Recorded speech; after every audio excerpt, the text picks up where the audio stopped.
Die of Death, but I rewrite the lore. So recently, Die of Death got into a little bit of drama on Twitter over Pursuer's lore being dumbed down, quote unquote, to him being just a basic feral animal, which made all of Pursuer's ships problematic. I don't really give a shit. I don't really care about the situation at all, and the mods of the Die of Death server have already put out a statement stating that the lore is getting a full overhaul, so there's nothing to worry about. But because of this drama, I started thinking about how I myself would rewrite the lore of Die of Death. So I've decided to do that for fun in this video. Feel free to critique me as we go along and give your own takes in the comments. And of course, I gotta plug the YouTube channel. If you do enjoy, please do like and subscribe, as I am very close to hitting 20k and would like to do that soon. So yeah, without further ado, let us begin. Before we properly begin, I want to give a proper mission statement for what the real goal of this rewrite is, and it's not to completely change every single thing in Die of Death. It's to connect characters more and to make characters more important to the overall lore than just like being separate. So for example, Artful and Harken are not going to be receiving much changes, but they are going to be receiving more connections. Meanwhile, the Everfree killers are going to get a whole lot more, which is why we're going to start with them. But before we get to the three more important killers to this video, we're going to go over the world building a little bit, because there's a couple changes. So in base Die of Death, there is the government, which is like the big... They own the bunker. They're the reason why most people are alive in the Die of Death world, and they are weirdly not responsible for much in terms of the actual killers outside of Killdroid, who was like an invention from my understanding. The only three important characters for this rewrite are going to be Sulfur, who is the president of the Die of Death government, and his two underlings, Hammerino and Wrenchboy, who can be found in the lobby and are the engineers. Sort of. They make a lot of stuff. Them being engineers has been expanded greatly in this rewrite, because not only are they the top engineers for the government, they are also the first ones canonically in this rewrite to create the bonus pads, care pads, the portals that are seen in the lobby and probably elsewhere in the future, and a couple robots such as MP, but we'll get to a much more important one later. Okay, so in actual Die of Death lore, we don't know anything about Sulfur. He sort of just sits around. He's there. He's just a part of the government. He's just a mascot. But for this, he's going to be far more involved and actually responsible in some ways for certain characters, which you will see. But before we go through actual killers in Die of Death, I'd like to tackle a couple of skins, weirdly enough, through the segment I'd like to call... Okay, so Canon Skins are skins for killers that are canonically separate entities from the killers themselves. So like the Vesto and Artful, for example. From my understanding, in base Die of Death, the Canon Skins include Mequote, Claws Guy, the Vesto, and Evil Guy, and also every Badware skin. But the Badware skins are kind of like a hive mind from my understanding, so I'll get into them later. The only two out of this roster of four which are really going to be important for this rewrite of the lore are going to be Evil Guy and Devesto. But even then, they don't play too big of a role. You'll just expect them later. And with how many important figures there are in the Die of Death mythos that currently aren't skins whatsoever, I would like to add a couple more. So the free Canon skins I want to add to this little roster are one that's already in the game and two that aren't, but will be important for this rewrite. First one is Mr. Screwy. He's sort of the mascot of the game, and I like the idea of his backstory sort of unintentionally coinciding with one of Music Player's stories. So in this rewrite, just for fun, he comes to life one day, a bunch of discarded toys, and decides to protect Mrs. Princess because she's the one who found him and caused him to come to life, or something like that. The other two characters I want to include are Sulfur, who I already mentioned, and Pretense, not only because he was fully scrapped from base Die of Death, and I think he deserves some representation still outside of jokes, but also because for this rewrite, I've sort of rewritten him to be a bit of a puppet master character, which you will see later on. Realistically, Sulfur would be a Harken skin just because of the similar builds and head shape, and Pretense could either be an Artful or a Pursuer skin. It wouldn't really matter to me. Speaking of Pursuer, okay, so Pursuer in this rewrite, my biggest goal with him was to make sure he was connected to other killers and characters. I wanted to make him a bit of a middle ground between the fanon version where he can speak English and the canon version currently where he's far more like an animal, just straight up an animal. And this is not to appease shippers. I wanted to make a sadist of a character, and I have accomplished that. So the main Pursuer in this version of the lore is not the only Pursuer out there. He's a whole species. There's a whole species of Pursuers with green and orange faces running around. But none of them are as weird as he is, and that's because our main Pursuer is a mutant. And that mutation allows him to learn far faster and way more than other pursuers. So like other pursuers would behave similar to a mimic from Vita Carnis. Meanwhile, this main pursuer, who is just going to be referred to as pursuer from here on out, is far more calculating, and if he really wanted to, he could like have a conversation with civilians. But this version of pursuer not only hunts for food in the fresh meat, but also because he's a sadist. He enjoys watching people suffer. So Pursuer in this rewrite, his main theme is growing more human as time goes on in the worst possible way. So he starts off as sort of mindless, but then gains sentience and immediately becomes the worst possible thing he could, which is going to directly reflect another killer who is right after this, I swear. And this version of Pursuer still maintains all of his abilities from base Die of Death, and has grown to be such an issue that the location that he was in, 50% of the population is now gone down. So Sulfur, the president of the nation that he is in, decides that they need to make a countermeasure. So he goes to Hammerino and Wrenchboy to build something, to build a robot, to build a droid, to build a... In this rewrite, Killdroid was created directly to counter and take down Pursuer by Hammerino and Wrenchboy under the direct orders of Sulfur. Now, I know this seems kind of completely out of nowhere, but if you really think about it, Killdroid's kit kind of completely counters Pursuer. Not an actual Die of Death. Pursuer wins that fight still, because Pursuer can rush him. But if it was an actual fight outside of the limitations of a game, Killdroid would do very well. His rockets are literally designed for him to be far away from his targets. His flight allows him to have heat sinking, which would realistically be able to heat sink onto Pursuer even when he's invisible, and his killbots would apply pressure that would not only help him, because in the new update you can see killbots shooting at the civilians instead of just exploding, but also self-destruct if they need to in order to defend Killdroid. So the two of them are gonna have beef, and it's gonna be close. Killdroid in this rewrite has been coded by Hammerino and Wrenchboy to listen to orders exclusively. He has no sentience of his own at first. Over the next couple months, Killdroid and Pursuer started beefing bad. Every time Pursuer was hunting something or hunting someone and it managed to get reported on time, Killdroid was there in a matter of minutes. And at one point, they had Pursuer dead to rights. They were gonna get him, and Pursuer was running. But Killdroid also took a lot of damage. So Hammerino and Wrenchboy ordered Killdroid to hunt him down and take him out once and for all. And while he was going after Pursuer, someone got the jump on him. Upon waking up from whatever attacked him, Killdroid was given a gift. He was no longer just a subservient robot that didn't think at all. He was now almost at the same level of sentience as a person. He could think, he could feel. And with these new feelings, his first immediate decision was to forget about the objective that he had been doing for literal months at this point, wasting his time going after some psycho that had nothing to do with him. He chose something for himself and he left. He walked away. And Hammerino and Wrenchboy did not like that idea. They did not like the idea of a rogue robot, because they knew who would be coming after them if that news got out. So they hired a couple civilians and sent them out to take him down.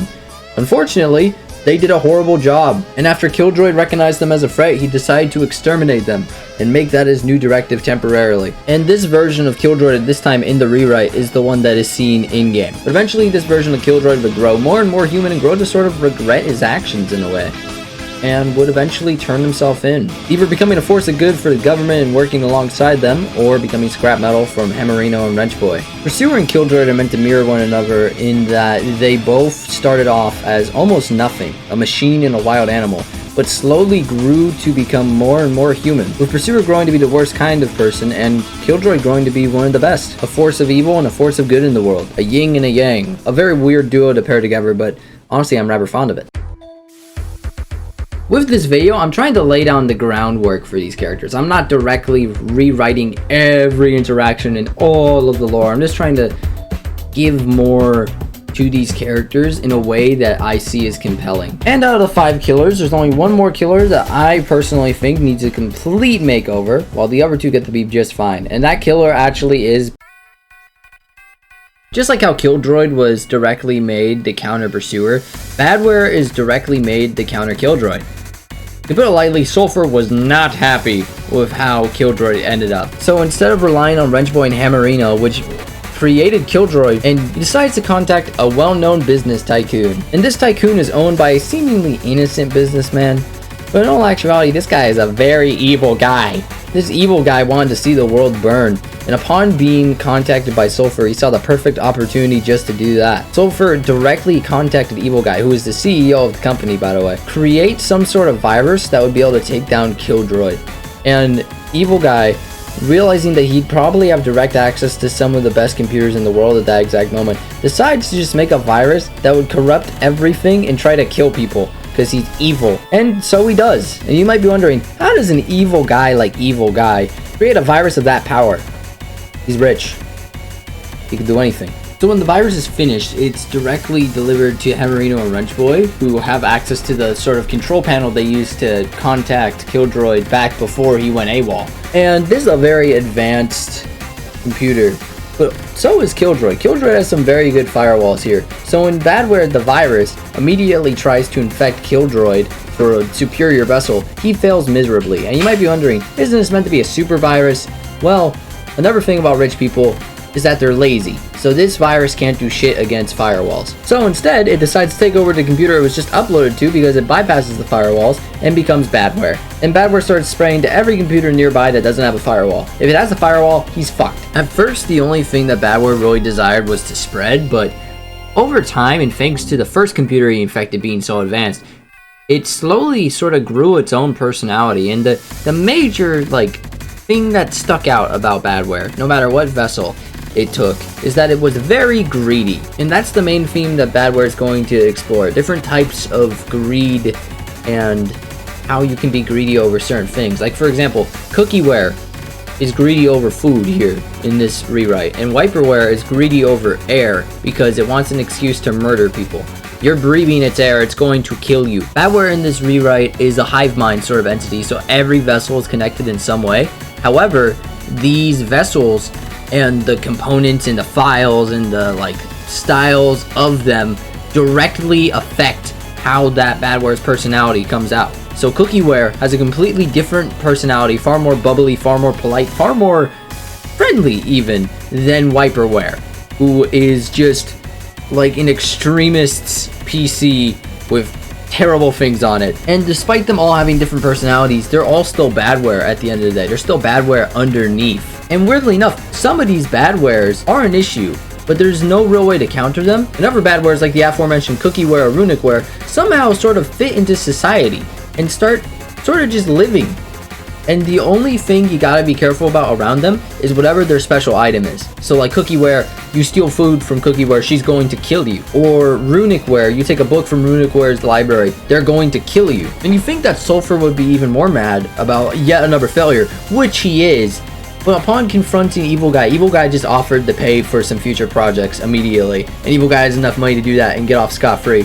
So Sulfur, needing the money because running the government's kind of hard work, decides, okay, fuck it, let him live. And with that money he's provided, he starts one more project that will probably blow up in his face. Resources are low in the world of Die of Death, which is probably called Robloxia, but I don't know, so I'm just not gonna call it anything in particular. So Sulfur decides that in order to get more resources, they don't need to go to another planet. That would take too long. They need to go to another dimension. And in that dimension, they find... Okay, so for Harken and Artful, I'm going to go very quick, as these two... I actually really like where they are in the lore, and I think that they both have really good groundwork, so I'm just going to slightly update some certain things. So if you know the lore, you're going to do great here, but if you don't, I'm sorry, it's going to be confusing. So basically, Harken Fablehaven is completely unchanged. Everything that happens there, everything that will happen there. However, the reasoning for the portal being opened in the first place by the government is completely different. Instead of just being curious about what was out there, they are here for resources. They are going to steal from this land, and they are going to take as much as they can, because the world of Die of Death, aka Robloxia, I don't care, is very, very lacking right now. Super quick segue, I swear. It would be really cool to have a map that's like Fablehaven, but there's mining operations all around it from the government, so you see the contrast between Fablehaven's unique environments and the architecture seen in the bunker from Die of Death currently.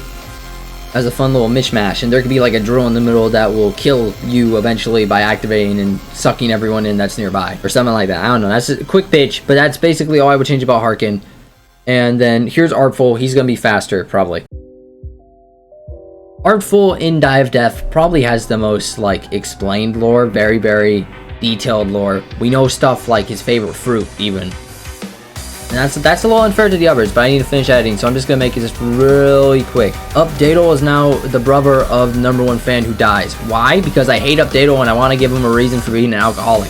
So when she dies, he becomes an alcoholic and hates Artful. And because he's drinking so much witch's brew, his burp would literally atomize Artful. There you go, there's new lore. Second thing, Devesto, who apparently never even knew Artful outside of finding a poster and thinking he looked stupid in the actual Dive Def lore, now is Artful's heckler. If you don't know, a heckler is someone who goes to a show to actively try and ruin it with their own, like, by just being a dickhead, basically. So he's always there, and he witnesses the death of the #1 fan. So instead of doing the right thing and confronting him on it, he just decides to mess with him and use her death as more fuel to the fire to fuck with him, because Devesto is a dick. And that's basically all I would change about Artful. I would just give him more relationships to characters other than just like Arrowware of all people for some reason. Okay, one last segment and then we're done, I swear. So, the gods of Dive Def are a very weird idea, as there's not really any specific gods other than Paranoid.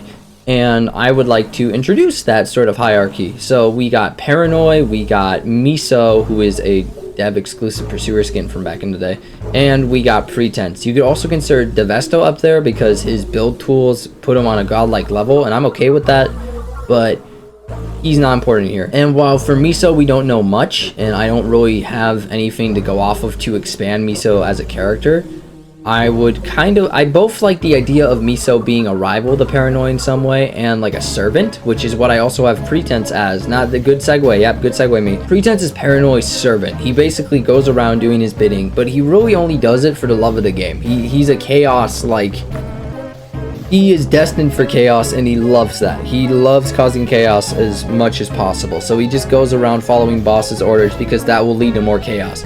He's the reason why Killdroid gains sentience. He's the one who knocks him down. He could be the reason behind Mr. Screwy coming to life, like I mentioned at the start of the video. He could even be the reason why Vesto gets a hold of the build tools. Maybe he just left it out in the open for him in particular. And he does all of that under the whim and order of Paranoid, making an interesting parallel between Paranoid and Sulfur, of them commanding their underlings or employees to do stuff for them. But in comparison, Paranoid's a lot worse because he's trying to amass an army of monsters for some reason. I don't really have a good reason, to be honest with you. But that's basically all I got for these characters. I just wanted to go over them before I got comments about them. And that is basically my pitch for a Dive Def rewrite. It's not really a full-on rewrite, let's not pretend like it is. It's more so just groundwork for a proper rewrite. And I think I accomplished my main goal, which was to make the other 3 killers interesting while also connecting all the killers in some way or form. Outside of Artful, who ironically went from the one with the most connections to the one with the least by far out of the 4 in this little rewrite. I'm proud of what I've made. You are completely allowed to like it or hate it if you really wanted to. I don't really mind either way, but if you have any critiques or your own takes that you'd like to share, feel free to put them in the comments. I will be reading them for at least the first 2 days. And like and subscribe if you haven't already, because we're right there. We're so close to 20k, it would mean the world to me. But yeah, that's basically all I wrote for this little video, and I hope you all enjoyed it immensely.